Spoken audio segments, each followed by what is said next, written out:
지금부터 창세기의 천지창조부터 요한계시록의 새하늘과 새 땅까지의 역사를 요약하여 말씀드리려고 합니다. 먼저 태초에 하나님께서 천지를 창조하셨다. 아담과 하와를 자기의 형상대로 지으시고 그들에게 복을 주시며 생육하고 번성하여 충만하라고 하셨습니다. 세상을 정복하고 다스리라고 하셨습니다. 아담과 하와는 뱀의 유혹을 받아 하나님께 불순종하였고 그 불순종은 최초로 세상에 죄와 벌을 가져오게 하였다. 에덴 땅에서 쫓겨난 아담과 하와는 가인과 아벨을 낳았다. 세월이 지난 후에 가인이 아벨을 시기하여 들에서 죽였다. 아담은 셋이라는 아들을 아벨 대신 낳았고 셋의 후손에서 노아가 태어났다. 노아 당시 사람들의 죄악이 세상에 가득하게 되자 하나님께서는 사람 지으셨음을 한탄하셨고 사람과 가축, 새, 기는 것까지 쓸어버리고자 작정하셨다. 그 당시 노아는 하나님께 은혜를 입어 방주를 준비하였고 그 방주에 들어간 노아의 8 식구는 선택된 짐승들과 살아남게 되었다. 하나님께서는 노아에게 생육하고 번성할 것을 명령하셨고 다시는 모든 생물들을 홍수로 멸하지 아니할 것을 무지개 언약으로 약속하셨다.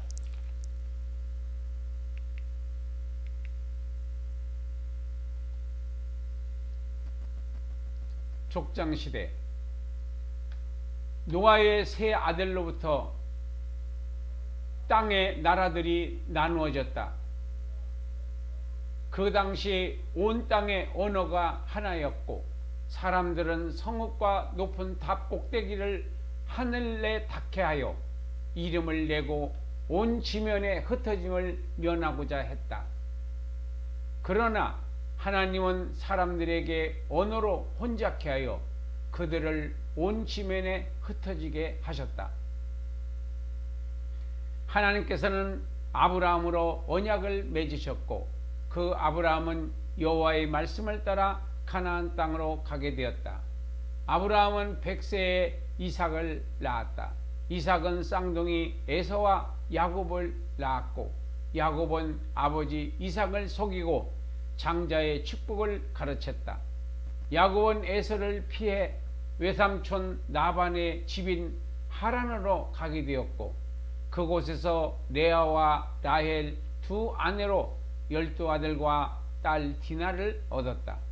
20년 만에 라반의 집을 떠나 가나안 땅으로 돌아와 형 에서와 화해하였고 베델에서 회개의 제사를 드리고 이삭에게로 돌아왔다. 요셉은 야곱의 사랑을 더 받은 것이 화근이 되어 형들의 미움을 받아 애굽의 노예로 팔려가게 되었다. 팔려간 요셉은 애굽에서 국무총리가 되어 온 땅에 흉년이 들었을 때 야곱의 온 가족을 애굽으로 초청하여 구원함을 받게 하였다. 이주한 야곱의 가족은 모두 70명이었다.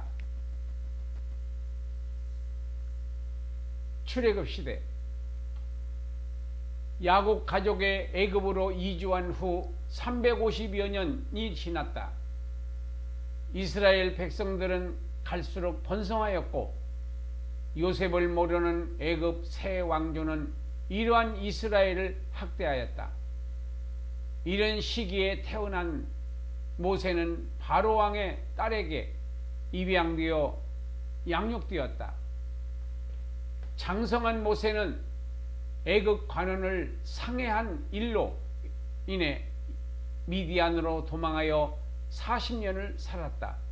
호렙산에서 하나님의 부르심을 받은 모세는 애굽으로 돌아와 바로 앞에서 하나님의 10가지 재앙을 시행하였고 이스라엘 백성들을 애굽 땅에서 탈출하게 하였다. 홍해와 광야를 지나 시내산에 도착한 이스라엘 백성들은 하나님의 백성으로서 살아가는 방법인 율법으로 언약을 받았다.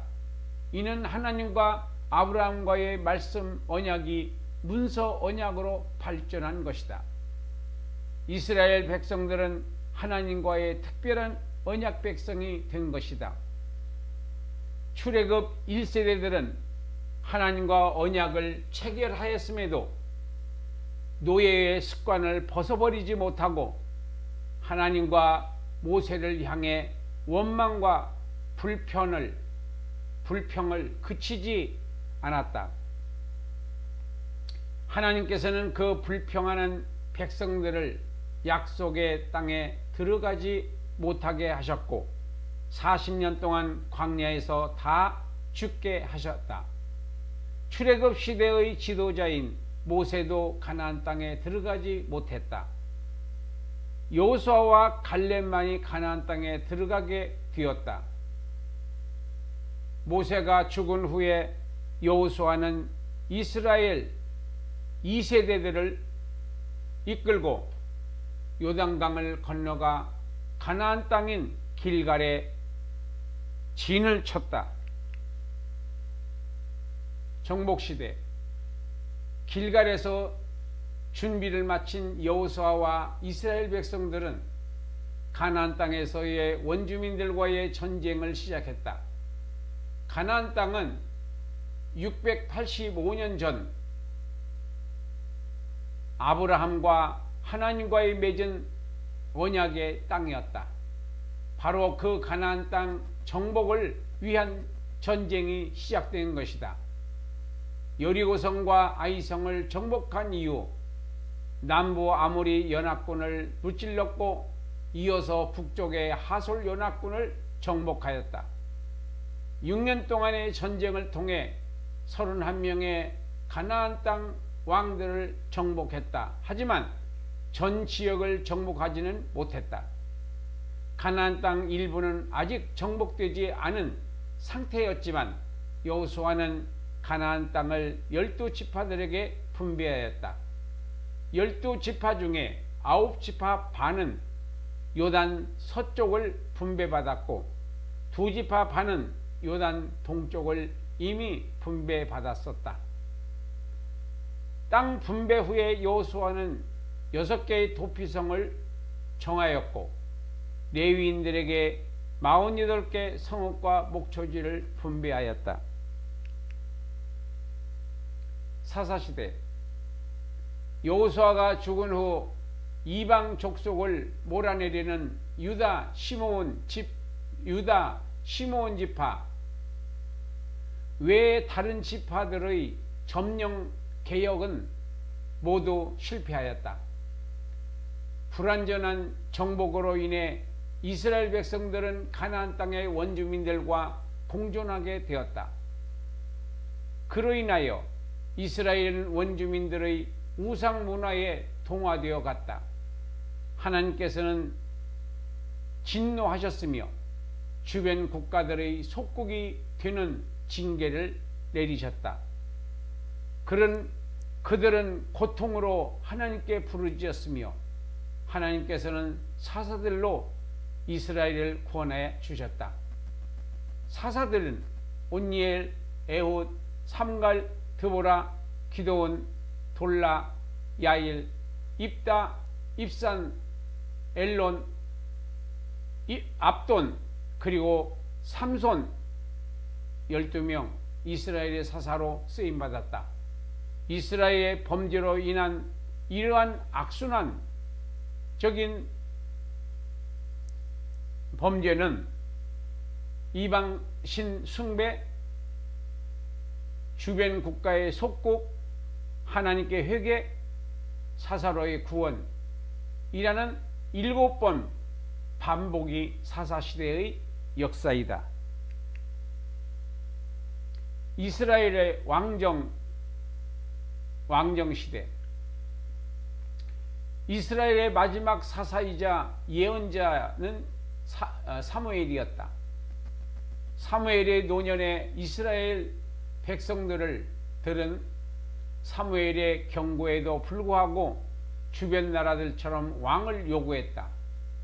그런 이유로 사울을 미스바에서 왕으로 세웠다.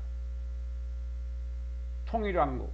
사울은 길르앗 야베스에서 암몬을 격파하고 모든 백성들의 지지를 얻어 길갈에서 왕으로 즉위를 했다. 그러나 블레셋과의 잦은 전쟁 속에서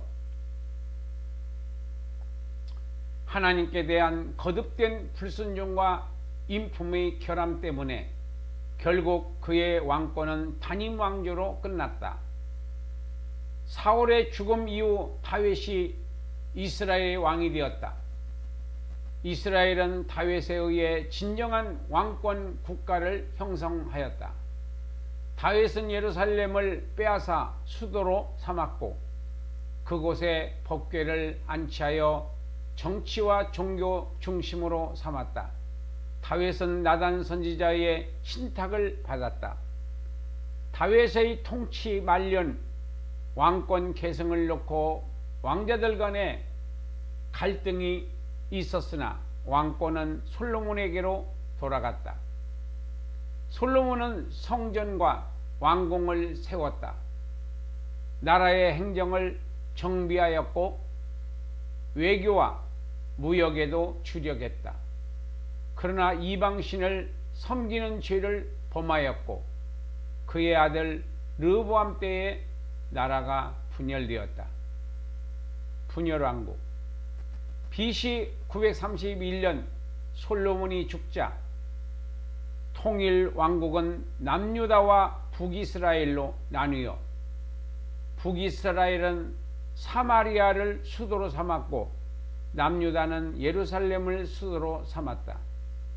북왕국은 209년의 역사 동안 19명의 왕들이 바뀌었다. 이는 정치적으로 매우 불안정했음을 의미한다. 이 기간에 남왕국은 오직 단 하나의 왕조인 다윗 왕조가 통치를 이어갔다. 20명.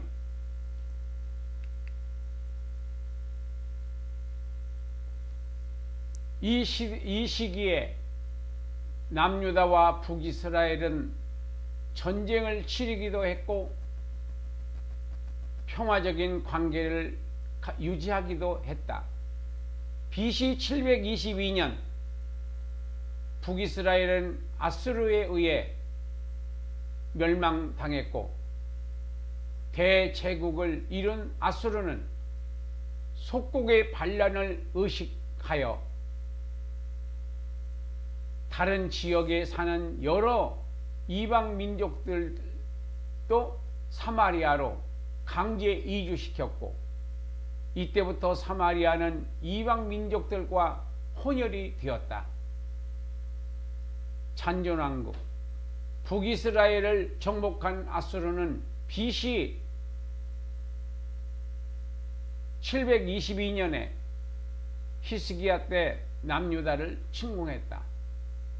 이때 성읍 46개가 불에 타 소실되었고 시온을 향한 하나님의 특별한 사랑 때문에 예루살렘은 보존되었다. BC 622년 유다왕 요시야는 종교개혁을 단행했다. 이는 국가의 힘을 중앙으로 집결시키고 북이스라엘의 옛 땅을 회복하려고 일으킨 개혁이었다. 이때 성전 보수 공사를 하다가 발견한 율법책 신명기 원형이 종교개혁의 기틀이 되었다. BC 612년 바벨론이 아수르를 멸망시켰고 약소국 유다는 애굽과 바벨론 사이에서 우왕좌왕했다. 결국 남유다는 BC 586년 시드기야 때 바벨론에 의해 처참하게 예루살렘 성이 멸망당했고 성전이 파괴되었다. 포로시대. 바벨론은 BC 605년 1차, 597년 2차, 586년 3차에 걸쳐서 남유다를 침공하여 남유다 왕족, 귀족, 종교 지도자, 각종 기술자, 사회 지도층들을 잡아가 바벨론의 포로 수용소에 거주시켰다. 유다 본토에는 하층 계급인에 속한 사람들만 남겨졌다. 예루살렘은 70년간 황폐하게 되었다. 포로 귀환 시대. 남유다를 정복한 신바벨론은 느부갓네살이 통치하던 시대만 반짝 힘을 발했고 그 이후 급격히 쇠락하여 갔다. 페르시아만 동편의 작은 나라 페르시아는 그 당시에 바사라고도 했습니다. 고레스 왕의 제위 중에 종주국인 메대와 바벨론까지 정복하여 고대 근동의 새 주인이 된 고레스는 속국민들에게 관용 정책을 펼쳤다. 고레스의 칙령 에스라 1장 2절로 4절로 유다인들이 자국으로 귀환할 수 있었다. 유다인들은 3번에 걸쳐서 귀환하는데 BC 538년에 스룹바벨 총독의 지도하에서 42,000명이 유다인들이 예루살렘으로 귀환했고, 유다인들은 대적들의 조직적인 반대에도 불구하고 예루살렘 성전을 재건하게 되어 BC 516년에 봉헌을 했다. BC 480년에 에스라 6장부터 7장 사이에 바사의 왕이었던 에스더는 적의 위협으로부터 유대인들을 구원했다. 1차 귀환은 1차 귀환 80년 후에 에스라에 의해서 485년에 2차 귀환을 하였고, 학사 에스라가 지도하여서 1500명이 넘는 유대인들이 이끌고 예루살렘으로 귀환하였고, 율법 재건과 신앙의 부흥에 힘썼다. 2차 귀환 13년 후에 BC 444년에 왕의 술관원장이었던 느헤미야는 아닥사스다 왕의 도움으로 이스라엘의 임시 총독이 되어 귀환하여 성벽 재건을 시작하여 반대 세력의 완강한 방해에도 불구하고 BC 425년에 성벽을 봉헌하게 되었다. 중간시대. 말라기 선지자 이후부터 세례 요한까지 약 400년 동안 성경의 기록은 없다. 이 시기에 유다를 둘러싼 강대국들의 흥망성쇠는 여전히 반복되고 있었다. 유다를 지배하던 페르시아가 BC 331년 그리스의 알렉산더 왕과의 전쟁에서 패하여 멸망하였다. 유다는 그리스의 지배하에 들어갔고 그곳에 문화가 들어왔다. 그러나 알렉산더의 갑작스런 죽음으로 그리스는 네 제국으로 분할 통치되면서 유다는 BC 323년에 애굽의 포틀레미에게 약 122년간 통치를 받다가 BC 198년에 시리아의 셀루쿠스에게 지배를 받게 되었다. 안티오코스 메데파네스는 유다인들에게 공포정치를 시행하여 예루살렘과 성벽을 파괴하였고 백성을 학살하였고 우상을 성전에 세워 예루살렘 성전을 더럽혔다. 이 사건을 계기로 BC 167년에 제사장 맏다디의 아들 마카비가 혁명을 일으켰고 성전을 회복하여 정통 제사를 다시 드릴 수 있게 하였다. 이후 하스몬계 지도자들의 통치가 이어져 유대는 약 100년간 독립국가의 자유를 누렸다. 그 후 BC 146년 그리스를 정복했던 로마가 BC 63년에 예루살렘을 점령하였고 유다는 로마 왕국의 한 지방이 되었다. 이후 로마에 의해 헤롯 왕가가 유다를 통치하게 되었다. 이러한 정치적 변화를 겪으면서 유다는 바리새인, 사두개인과 같은 종파와 회당, 사내들인과 같은 기관들이 생겨났다. 복음시대 로마가 팔레스틴을 통치할 때 천사가 나타나 사가랴에게는 요한의 출생을, 마리아에게는 예수가 태어날 것을 알려주었다. BC 4년 예수님은 다윗의 후손으로 유대 지방 베들레헴에서 태어나셨다. 세례 요한은 30살쯤 유대 민족을 향해 회개를 외쳤다. 예수님은 그에게 침례를 받으셨고 성령에 이끌려 광야에서 시험을 받으셨다. 갈릴리에서 전도를 시작하셨고 12제자를 택하셨고 이들을 파송하셨다. 각지에서 많은 이적과 기사를 통하여 병든 자를 고치셨고 죽은 자를 살리시며 죄를 사하심으로 하나님이심을 증거하셨다. 여러가지 비유로 천국과 구원, 영생, 믿음과 용서, 기도, 제자의 길을 그리고 종말에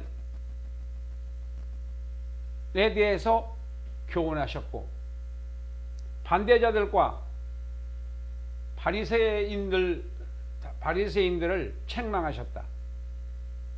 순환을 예고하셨고 종교 지도자들은 예수님의 가르침을 당시 유대 종교의 전통적 관행에 도전하는 것으로 보았고 예수 자신이 하나님의 권위를 가졌다고 주장하는 것을 신성모독으로 규정하였다.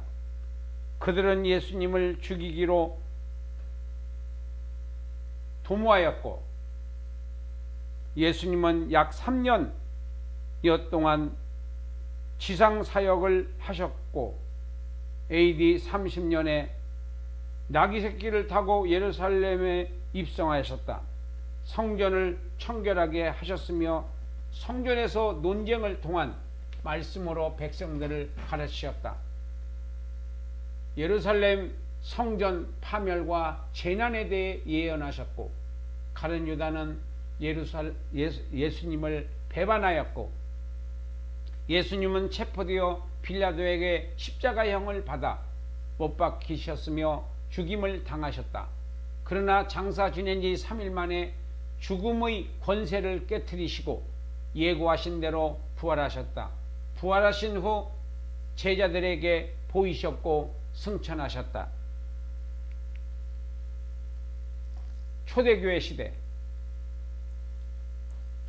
예수님께서 부활하시고 승천하신 이후 예수님의 제자들은 성령을 받았고 하나님의 권능을 새롭게 체험했다. 예수를 주와 그리스도로 고백하는 교회가 태동되는 것이다. 사도들은 부활하신 예수님을 널리 전파하였고 유대 종교 지도자들은 교회를 핍박하였다. 스데반의 순교와 함께 교회가 박해를 받았으나 이로 인하여 유대와 사마리아로 널리 복음이 전파되게 되었다. 박해자 사울은 다메섹 도상에서 예수님을 만나 예수는 그리스도라고 증언하는 전도자가 되었다. 이방인 고넬료는 베드로의 설교를 듣고 성령 강림을 체험했다. 이방 땅 안디옥에 교회가 설립되었다. 헤롯의 박해에도 불구하고 교회는 흥왕하여 갔다. 안디옥 교회의 바울과 바나바가 1차 전도 여행을 떠났다. 예루살렘의 공의는 이방 선교를 위한 적절한 결정을 하여 선교의 범위가 넓어지게 되었다. 바울은 2차 전도 여행 중에 빌립보 교회를 세웠으며 많은 박해 중에도 여러 곳에서 전도했으며 아덴에서도 하나님의 존재와 예수님의 부활을 전했다. 고린도와 에베소 등에서 전도하고 안디옥으로 돌아왔다. 에베소로 3차 전도 여행을 간 바울은 선교 활동에 비방을 받자 두란노 서원을 세워 2년 동안 강론을 했다. 바울은 예루살렘 방문 중 결박되어 로마의 총독부의 소재지인 가이사랴에서 2년간 지냈고 재판을 받기 위해 로마로 호송되었다. 광풍으로 멜리데 섬을 거쳐 로마에 도착한 바울은 옥중에서 하나님 나라를 전파하였으며 예수님에 대한 복음을 담대하게 가르쳤다. 성령시대, 복음으로 세계를 정복한다. AD 95년부터 96년경 예수님께서 사도 요한에게 내가 본 것과 지금 있는 일과 장차 될 일을 기록하라고 명령하셨고 요한은 그대로 기록하였다. 예수님은 소아시아 지역에 있는 7교회 지도자들에게 각각 칭찬과 책망을 하셨고 요한에게 편지하라 명령하셨다. 예수님은 하늘 보좌에서 네 생물과 24장로들에 둘러싸여 계시며 천군 천사의 예배를 받으신다. 오직 예수님만이 7인을 떼시고 두루마리를 펴 땅에 심판을 쏟아 붓기에 합당하시다. 7인은 7나팔 7대접의 심판이 임할 것이다. 어린 양이 7인을 떼시고 차례로 환란이 임한다. 이어서 7나팔의 재앙이 차례로 임하고 두 증인 해를 입은 여인 붉은 용 짐승과 그의 선지자가 출현한다. 하나님의 마지막 재앙인 7대접 재앙이 임하고 큰 음녀 바벨론이 하나님의 심판으로 멸망한다. 어린 양의 혼인잔치가 도래하여 예수 그리스도께서 재림하신다. 사탄은 붙잡혀 무저갱에 던져지고 천년 후에 지옥에 던져지며 하나님의 최후의 심판을 내리신다. 천국시대, 거룩한 성 새 예루살렘이 하나님께로부터 하늘에서 내려올 것이다. 예수 그리스도의 피로써 깨끗함을 받은 성도들은 영원한 복락을 누리게 될 것이다. 그러나 믿지 않는 자들과 악한 자는 유황으로 타는 불못에 던져질 것이다. 거룩한 성 새 예루살렘은 하나님의 영광이 있어 지극히 귀한 보석으로 꾸며진 성인 것이다. 하나님이 성전 그 자체이시며 오직 어린 양의 생명책에 기록된 자들만 들어갈 것이며 세세토록 왕노릇하게 될 것이다. 예수 그리스도는 속히 될 일을 보이셨고 속히 오실 것이다. 하나님은 일한 대로 갚아주신다. 그리스도의 보혈을 믿는 자가 새 예루살렘에 들어갈 것이다. 아멘.